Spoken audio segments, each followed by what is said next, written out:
हाय लोगोफोर, आंनि रंगिना ब्रह्म बसुमतारी ब्लगाव बराय हरग्रोनाय जासिहरनाय थाबाय लोगोफोर। आं दा मा खालामनो नागिरदों लोगोफोर, आं फार्स्टआवनो मन्दिरखौ फोसाबग्रोनानै लाबाय, नै रेडि खालामजोबग्रोबाय। ओमफ्राय दा प्रसाद लगायसिगोन, प्रसाद बानायनानै लाग्रोनोसै। नै मा लाबोखोथाय बिफाया नानिनो चक्लेट, गणेश लाडु,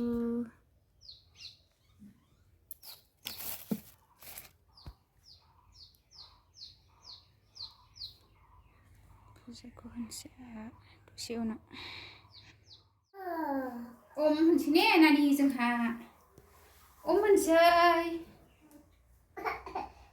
दे नानि, ओम होनसै नायलांदो लोगोफोर।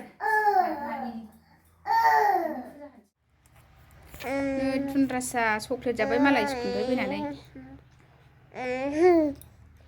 बिब'आबो एसेयावनो भिडिअखौ दोनथ'नाय जासिगोन। बाय बाय।